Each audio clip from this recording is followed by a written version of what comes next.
c'est Dimitri ASMR et ce soir je suis très heureux de vous retrouver sur la chaîne de Dena ASMR pour parler tout simplement d'un jeu qui me tient beaucoup à cœur. J'ai nommé Pokémon version Perle. Alors pourquoi Pokémon version Perle? Parce que on dirait que cette quatrième génération là m'a beaucoup marqué. C'était une époque où je me rappelle ma mère avait un vidéoclub et que dans ce vidéoclub, le vidéoclub était dans un bâtiment de logement tout simplement. Et moi, toute la journée, je partais dans le parc qui était dans ce bâtiment là. Il y avait un parc juste à l'arrière et je partais jouer avec mes amis. Et je me souviens qu'un soir, j'ai vu de mes amis, enfin, ils étaient plus grands que moi à l'époque, donc ils avaient leur propre DS et tout. Et enfin, moi, je connaissais pas trop à l'époque puisque je n'avais pas de DS. Et je les voyais jouer. Et je me souviens qu'il y en avait un qui avait Pokémon version Perle et l'autre Pokémon version Diamant. Ils avaient, allez, on va dire, 50 plus que moi, facilement. Et je les vois jouer. Et là, je sais pas, j'ai un sentiment qui me dit waouh, je veux ce jeu, mon rêve, c'est d'avoir ce jeu, c'est tout simplement ouf. Puis les semaines et les mois passent et je vois que mon ami a envie de se séparer de son jeu, donc je décide de l'acheter. J'achète le Pokémon version Perle qu'il avait et j'ai réussi à avoir une DS que j'avais eu, je crois, en échangeant ma PSP, mon ancienne PSP qui était rose, contre une DS Lite grise à l'époque. Et j'étais hyper content de pouvoir jouer à Pokémon version Perle. Et dans ce jeu-là, j'ai beaucoup de souvenirs qui m'en viennent. Notamment le choix du starter que sans hésitation j'ai pris Tortipousse. Ne me demandez pas pourquoi, mais voilà, j'étais très attaché à Tortipousse. J'ai pris Tortipousse et ensuite on a fait l'aventure. J'ai beaucoup de souvenirs qui me viennent, notamment dans les souterrains du jeu, puisque c'était une grosse nouveauté avec ce Pokémon-là, c'est qu'on pouvait aller jouer dans les souterrains avec nos amis tout simplement. Et j'ai des souvenirs de journées entières passées dans les bâtiments à jouer à côté de mes potes en réseau tout simplement avec dans les souterrains. On faisait que du souterrain, on allait se shipper les drapeaux dans les bases et tout, et c'était un truc de fou. Je me souviens même une fois arrivé à la ligue, je crois que c'était la première fois que j'arrive à la ligue de Pokémon version Perle. J'étais chez moi, c'était le soir et j'étais hyper stressé. J'avais toute mon équipe et je me suis dit waouh, il faut que j'arrive à gagner cette ligue Pokémon là. En fait, j'ai toujours été un grand fan de Pokémon, mais j'ai jamais vraiment eu ce sentiment là que j'avais avec Pokémon version Perle. C'est-à-dire que j'ai joué à Pokémon Ruby, mon premier Pokémon c'était Pokémon version bleue, je crois, sur Game Boy. Et ce n'était pas le même ressenti que j'avais qu'avec ce Pokémon Perle là. J'ai eu Palkia, bref, c'était un moment où la série passait beaucoup à la télévision aussi et que je m'identifiais beaucoup à Sacha. Franchement, j'étais à chaque fois pressé de rentrer de l'école pour pouvoir jouer à la DS toute la journée. C'était franchement une époque de fou. Pokémon version Perle m'a énormément marqué. Puisque voilà, c'était l'époque où j'étais tout plein d'entrain à jouer avec mes amis. On faisait des combats, on restait tard le soir pour pouvoir transférer nos Pokémon. Je crois que c'était comme ça qu'on faisait. En fait, on avait des amis qui avaient les anciennes cartouches Game Boy Advance de Pokémon Ruby et tout. Et on essayait de se transférer les Pokémon jusqu'à Pokémon Perle. Et on était trop content d'avoir une autre. Ah, mais tiens, on a eu tout simplement notre Goku, on a eu notre Arco dans Pokémon Perle. C'était un truc de fou à l'époque. On s'amusait à faire des œufs avec des métamorphes et tout. On passait des journées sur ce jeu-là. Et franchement, ce n'est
Salutations à toi, c'est la baiser. Dena m'a gentiment invité sur sa chaîne et c'est avec un grand plaisir que j'ai accepté son invitation. Dena, tu m'as demandé tout simplement de parler d'un jeu qui m'avait marqué. Une question simple mais extrêmement difficile pour moi, sachant que beaucoup de jeux m'ont marqué. Les gens qui me connaissent penseront que mon choix se tournera tout naturellement vers un jeu de la licence Zelda. Mais non, ça serait trop facile et j'ai envie de te faire découvrir ou redécouvrir à toi qui regarde cette vidéo un jeu que finalement peu de personnes connaissent mais qui m'a littéralement bouleversé. Il s'agit d'un jeu PC, d'un point and click pour être plus précis, The Long Quest Journey, avec un petit accent français. Il date de 1999, il me semble. Je l'ai découvert en plein été 2001, je me souviens comme si c'était hier. Et ça remonte tout ça. Ce que je peux te dire, c'est que la musique, l'ambiance, la beauté des tableaux m'ont directement envoûté. Les dialogues sont riches. L'univers, enfin les univers, sont totalement profonds. Assez profonds, tellement profonds. Et ça donne envie de s'y intéresser davantage. L'héroïne est touchante. Il me semble qu'elle s'appelle April Ryan. Ouais, c'est April Ryan. Elle est plongée malgré elle dans une grande histoire. Une grande aventure. Une aventure qui changera à tout jamais sa perception. Oui, sa perception de la réalité. Et qui changera surtout à tout jamais sa vie. Effectivement, puisque très rapidement, et sans spoiler, nous nous rendons compte que le monde dans lequel nous vivons, plutôt le monde dans lequel vit April Ryan, fait partie d'une espèce de multivers.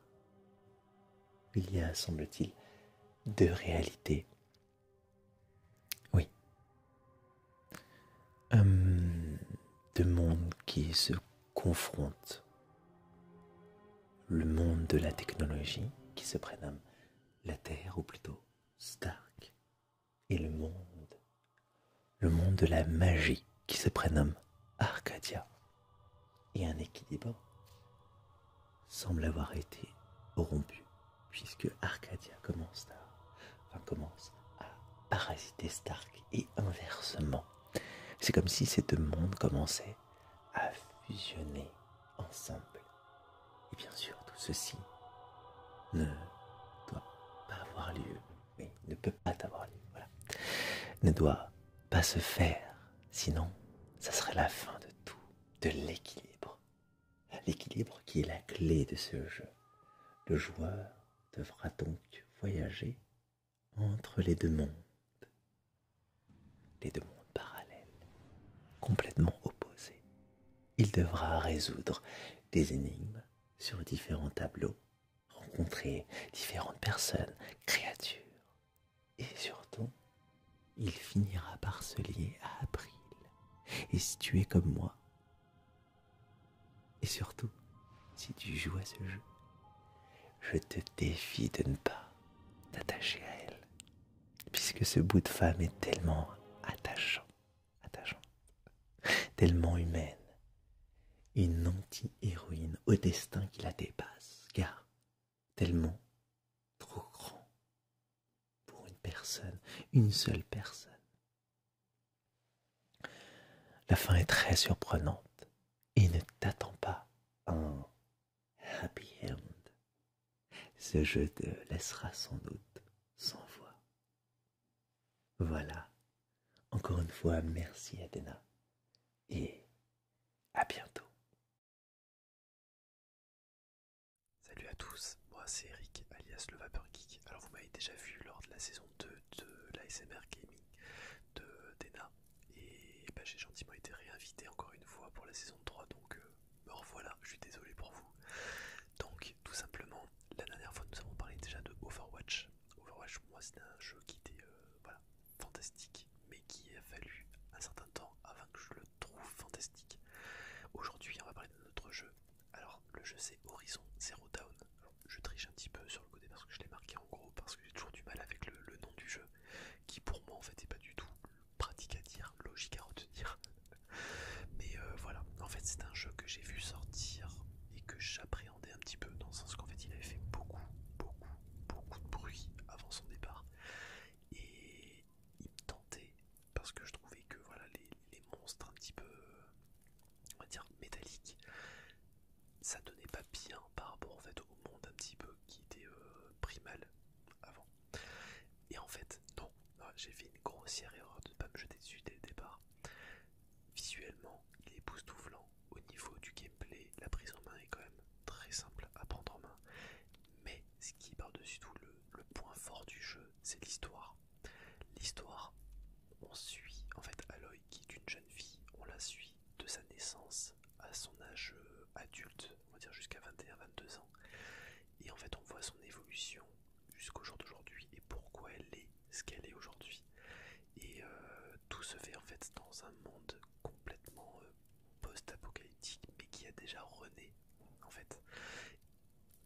Le personnage d'Aloy est fantastique, c'est-à-dire qu'elle est humaine, c'est-à-dire que c'est une madame tout le monde qui a comme des capacités pour se battre, mais parce qu'elle est élevée à l'intérieur de cette mouture-là en fait.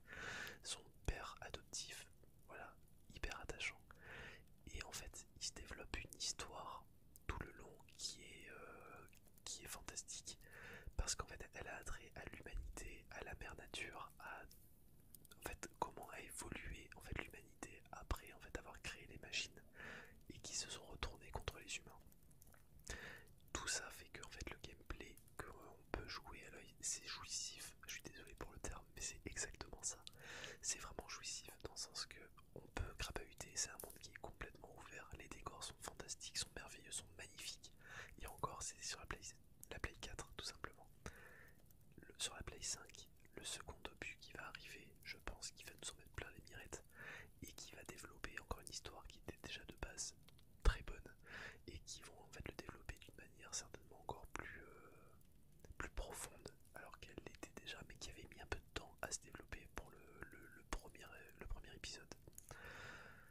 Voilà, pour moi, j'espère que je vous ai donné un petit peu l'envie d'y jouer, parce qu'en fait à la base c'était une exclusivité qui était sur la PlayStation 4 et qui est sortie dernièrement sur le PC. Donc il y a quand même possibilité de pouvoir y jouer et je pense même qu'il doit être en promo à certains moments. Donc n'hésitez pas à vous jeter dessus si vous l'avez, parce que en plus d'un monde ouvert et d'une histoire énorme, la prise en main est très simple et il y a quand même pas mal de techniques et de tactiques à mettre en place afin de battre certaines grosses machines qui sont assez impressionnantes en plus. Donc voilà, j'espère que je vous ai donné l'envie de pouvoir y jouer ou d'y rejouer en tout cas. Il y avait un DLC qui était Frozen White qui était excellent aussi. Et j'ai vraiment hâte d'acheter le second opus qui va apparaître dans quelques temps. Sur ces belles paroles, je vous abandonne. Je remercie encore Dena pour son invitation. Je vous souhaite une excellente journée ou soirée. Ça dépend quelle heure vous allez voir cette vidéo aussi. Et je vous dis à très vite. Ciao tout le monde. Salut, salut, salut. Bienvenue sur la chaîne de Dena ASMR, Je suis honoré et très heureux de vous retrouver sur sa chaîne pour cette magnifique série qu'est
me semble, se trouve en bas à gauche de la voiture. Donc dans une des, il y a 4 barres à la voiture si vous baissez la vue.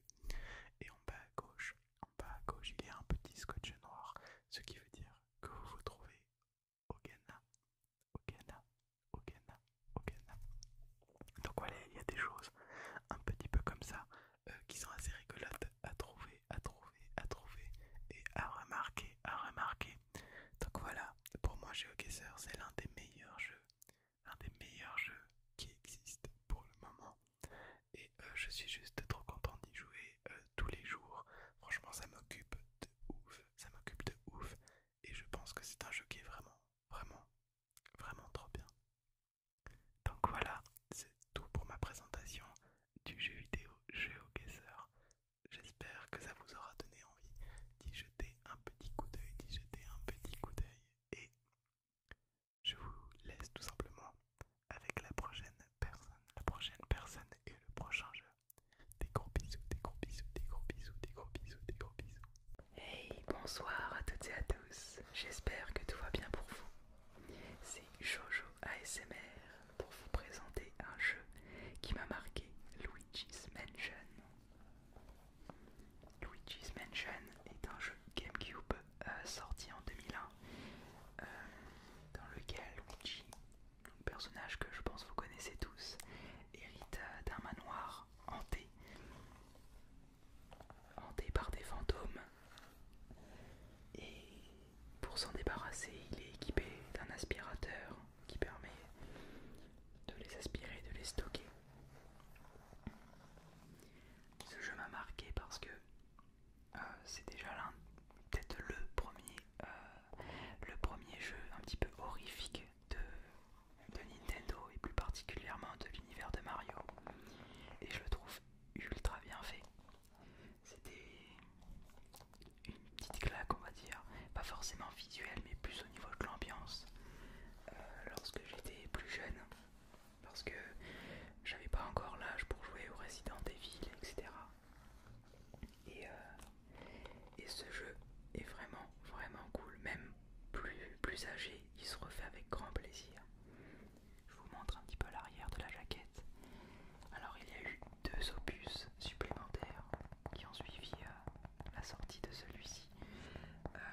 Luigi's Mansion 2 sur Nintendo 3DS que j'ai pas eu la chance de faire, et Luigi's Mansion 3 sorti sur Nintendo Switch qui lui est vraiment très bien aussi. Je dirais ce qui change un petit peu dans le 3, c'est que étant donné que je n'ai pas fait le 2 donc je peux pas me prononcer dessus, c'est que le manoir évolue, on va dire, au fil du temps, puisque vous allez de salle en salle, d'étage en étage, et tous les étages sont différents et proposent un univers un petit peu plus varié, tandis que le premier opus était vraiment centré sur le manoir et certaines salles qui pouvaient varier un petit peu au niveau de l'ambiance. Certaines étaient éclairées, d'autres non, et donc on avait un petit peu un aspect de vulnérabilité sans cesse que je trouvais vraiment très cool.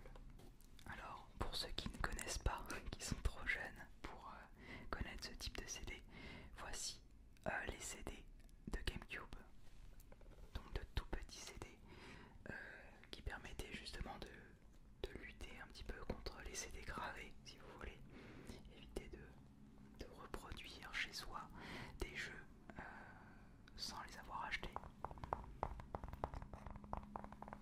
Je suis particulièrement attaché à ce format de CD parce que c'est toute une facette de mon enfance qui est contenue dans un si petit disque.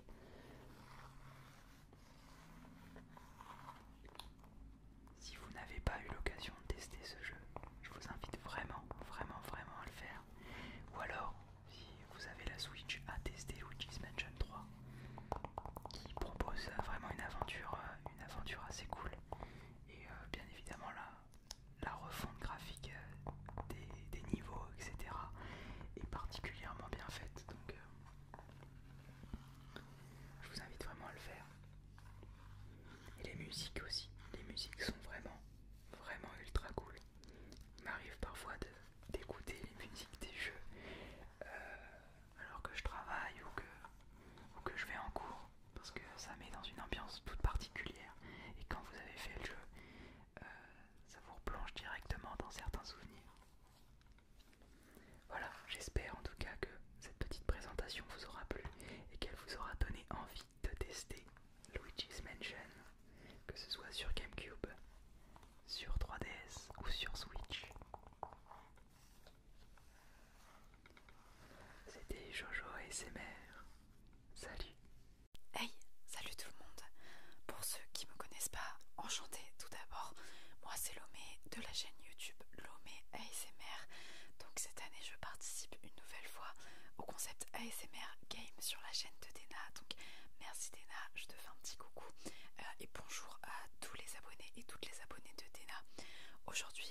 avait 8 ans, quelque chose comme ça. Donc le nom complet du jeu, il me semble, c'est Trauma Center Under the Knife, donc sous le couteau, voilà.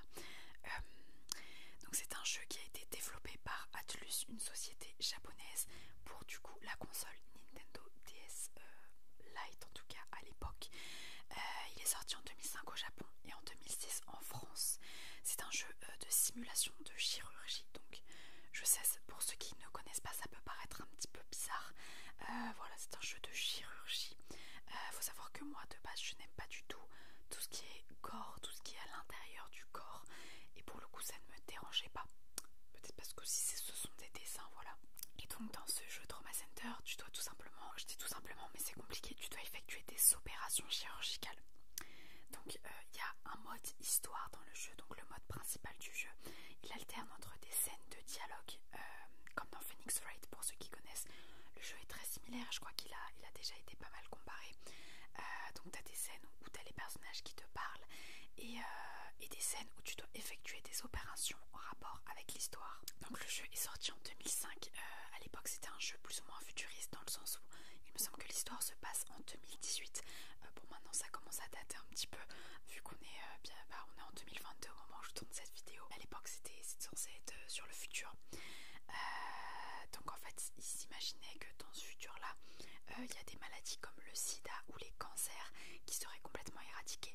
Mais il y aurait une autre maladie qui s'appelle le TAC. Alors c'est toxine anti-immunocellulaire qui détruirait des vies en fait et qui menacerait l'espèce humaine.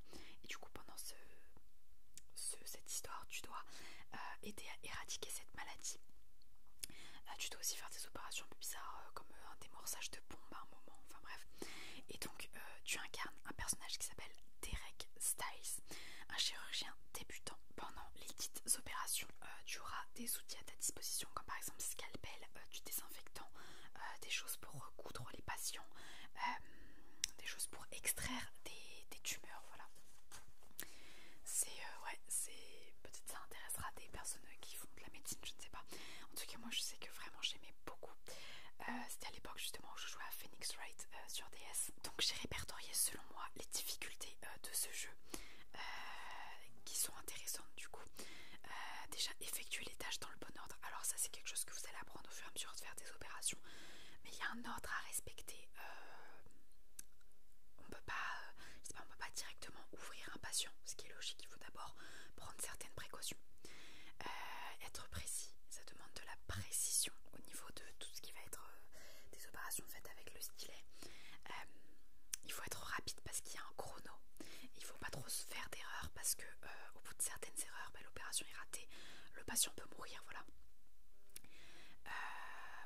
Il faut éradiquer la maladie tout en veillant à l'état du patient aussi, parce qu'il faut soigner la maladie, mais en même temps il faut faire attention à ce que le patient respire toujours, qu'il soit toujours en vie. Voilà. Alors ce que j'aime dans ce jeu, ce sont les dessins en mode manga, en mode anime, que j'aime beaucoup. C'est qu'on a la possibilité en plus du mode histoire de refaire toutes les opérations. On peut s'améliorer. Alors les opérations, à la fin de chacune d'elles, vous êtes noté. Tu es noté, donc par exemple ça va être S pour le meilleur, ensuite A, ensuite B, ensuite C, etc. Et du coup tu as moyen d'améliorer ton score. Et tu as moyen de refaire les opérations qui t'ont plu, voilà.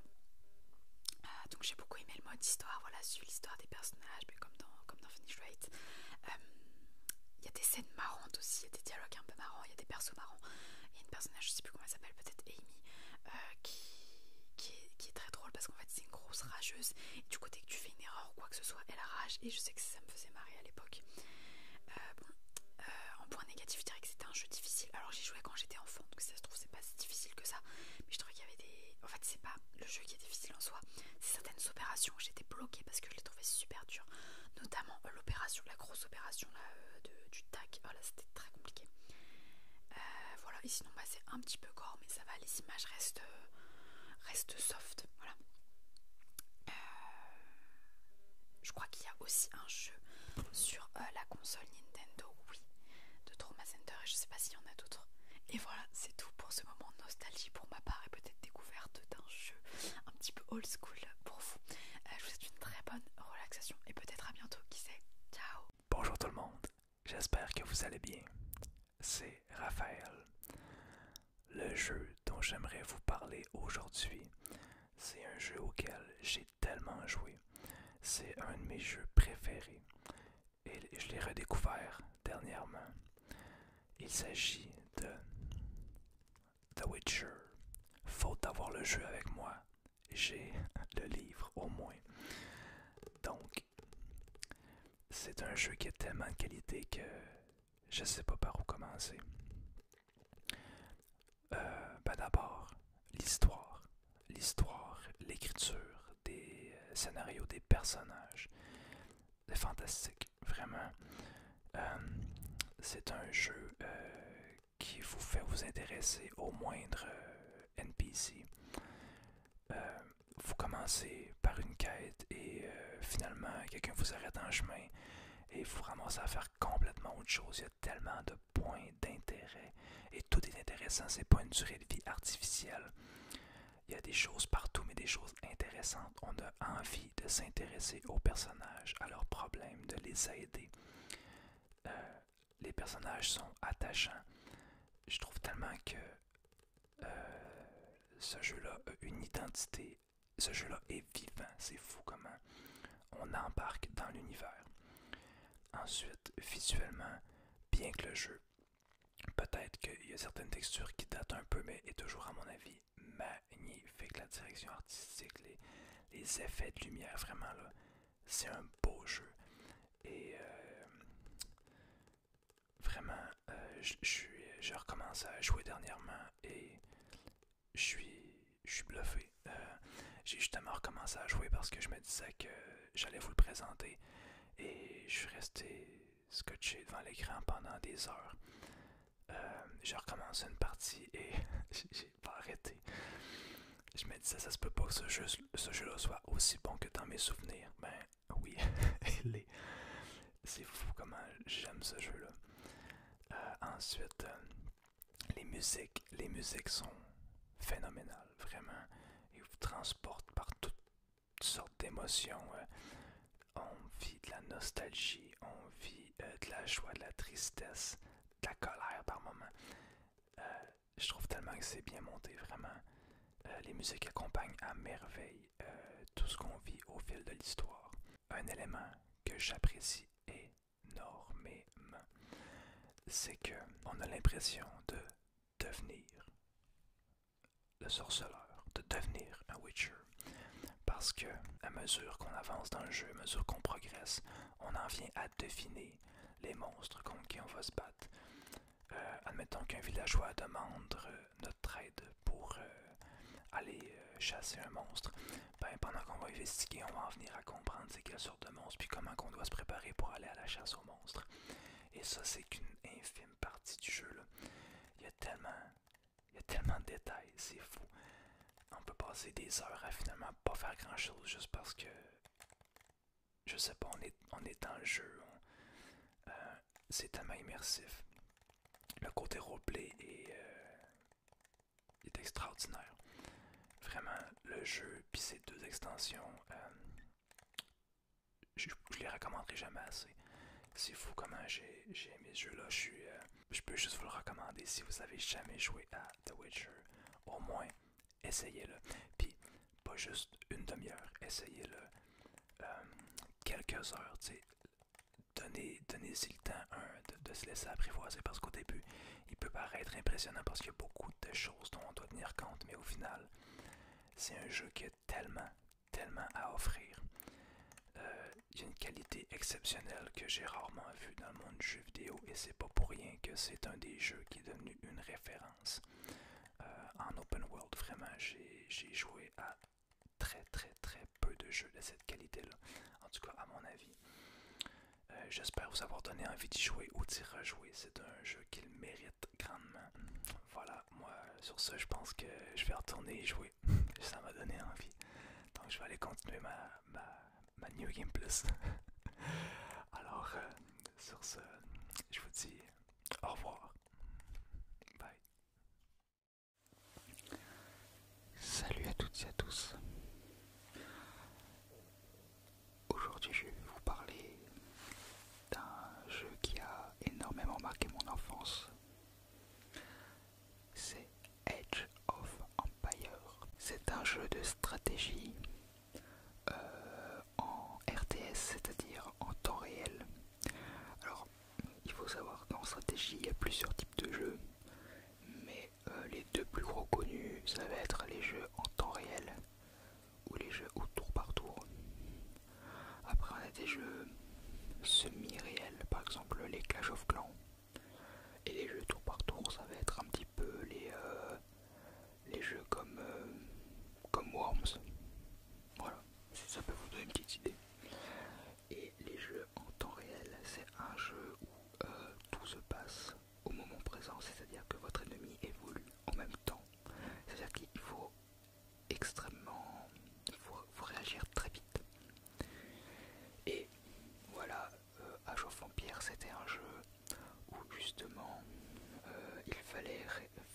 gérer son armée, ses villageois et son économie.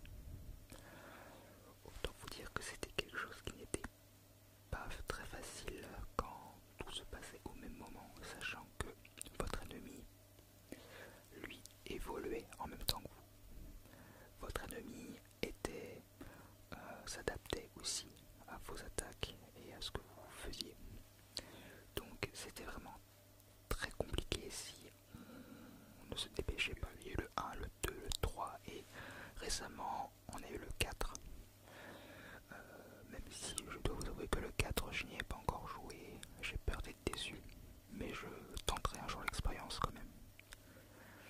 Mais ce qu'il faut savoir, c'est que chaque volet de ce jeu ont eu des améliorations et à chaque fois l'intelligence artificielle, l'IA, a normalement beaucoup évolué, qui fait que vos personnages sont eux-mêmes plus intelligents. L'intelligence va permettre à un personnage d'éviter de foncer droit dans un arbre et le contourner. Moi, le 1 m'a énormément plu parce que déjà c'est le premier jeu auquel j'ai joué. Le premier jeu auquel j'ai joué aussi sur PC. Alors il a pas toutes les dernières nouveautés c'est sûr, mais c'est le premier auquel j'ai joué. Et je trouve que pour l'époque, donc c'est-à-dire le jeu il est sorti en 97, et ben je trouve qu'il a pas si mal vieilli que ça. C'est sûr que en regardant avec des yeux de 2022, c'est un petit peu choquant. Mais ce qu'il faut savoir c'est que le jeu, ben, il a 25 ans. Ce qui est intéressant c'est aussi que le jeu est une évolution dans l'histoire. Par exemple le 1 parle de la préhistoire, le 2 parle de l'histoire et du monde médiéval, le 3 va parler de la conquête de l'Amérique. Donc on passe sur des époques très différentes et ça permet d'en apprendre un peu plus sur l'histoire. Le jeu originel est disponible normalement en abandonware sur le net, et ce qui est vraiment sympa c'est que vous pouvez y jouer même sur Windows 11. Et c'est la fin de cette petite présentation de jeu. J'espère qu'elle vous aura plu autant qu'elle m'a plu à moi. Et je vous dis à bientôt.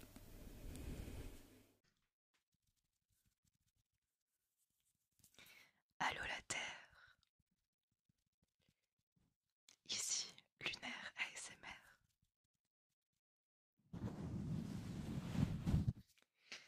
C'est avec une très grande joie aujourd'hui que je participe une fois de plus au projet de Dena, que je remercie chaleureusement pour son invitation.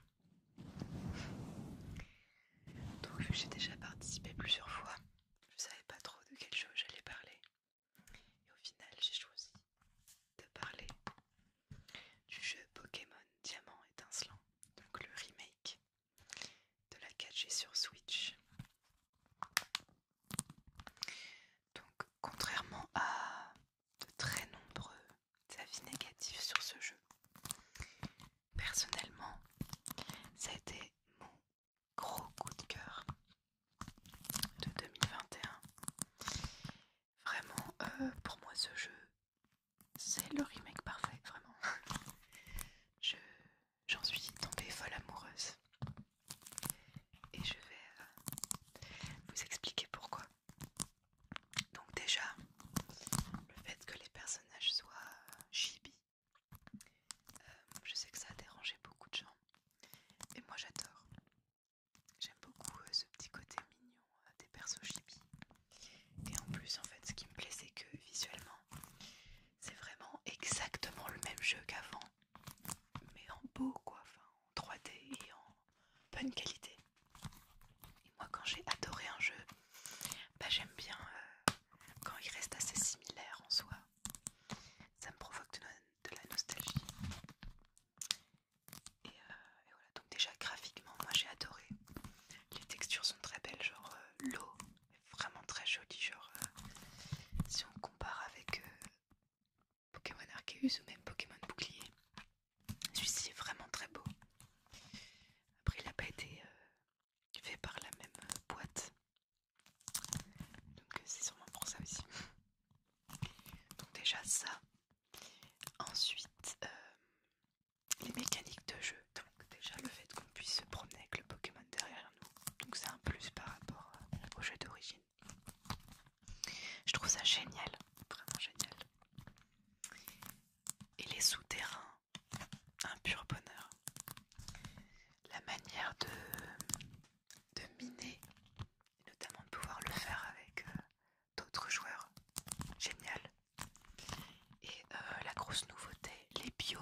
passé 200 heures et quelques sur ce jeu, tellement je l'aime. J'essaie de finir la tour de combat, mais j'arrive pas des masses, pour être tout à fait honnête. Pourtant, je suis franchement une bonne joueuse. J'ai joué, j'ai fait des tournois, des compétitions, etc. à une époque. En tout cas, voilà. Moi, je ne comprends pas toute la haine qu'il y a eu pour ce jeu, qui pour moi est un remake parfait. Vraiment. Je l'ai adoré, plus que tout. Voilà, si jamais vous hésitez encore à y jouer, vraiment, n'hésitez pas. Donnez-lui sa chance, il vaut vraiment le coup. Voilà.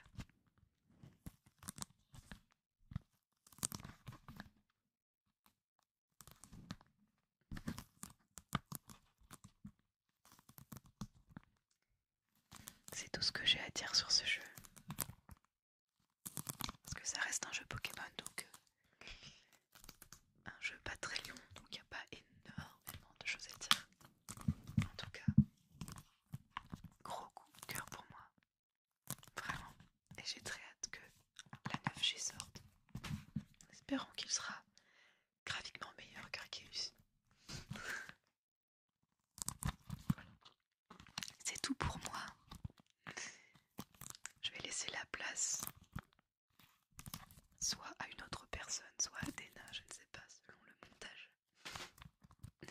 En tout cas, je vous souhaite une bonne continuation à tous sur cette vidéo. Et Dena, je te remercie encore une fois de m'avoir convié à ton projet.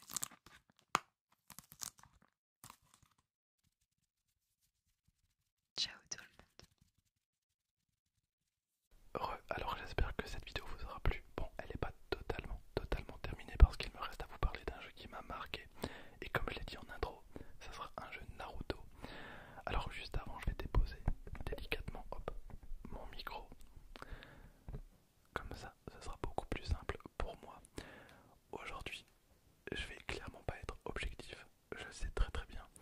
Mais clairement, pour moi, c'est le meilleur jeu Naruto sorti à ce jour. Il s'agit de Naruto Rise of a Ninja. Naruto Rise of a Ninja.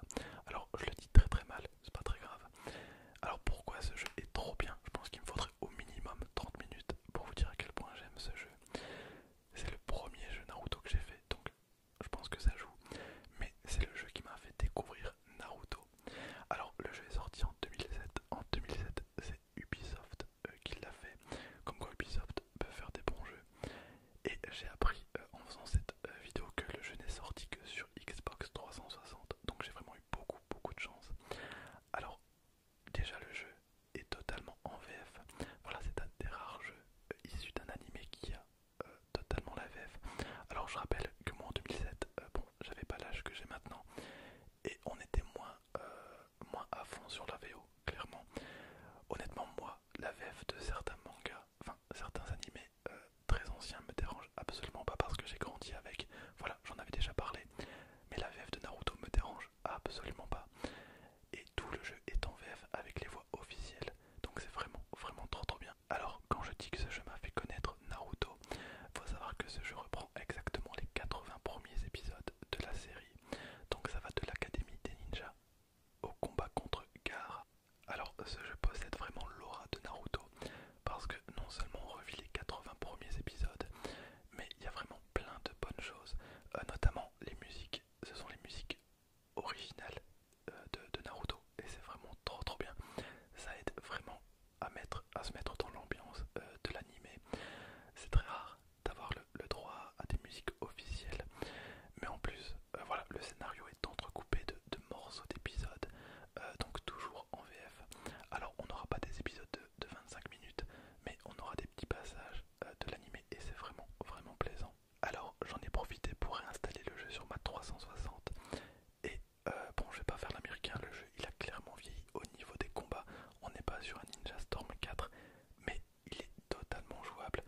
En tout cas, voilà, c'est vraiment un plaisir. Surtout que le point le plus positif pour moi, c'est Konoha. On peut totalement se balader dans Konoha, mais on a vraiment une grosse liberté. On peut se balader sur les toits, on peut se balader un peu partout. On a des trucs à récolter, on a des quêtes. Les graphismes, ils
troisième saison d'ASMR Game. J'espère vraiment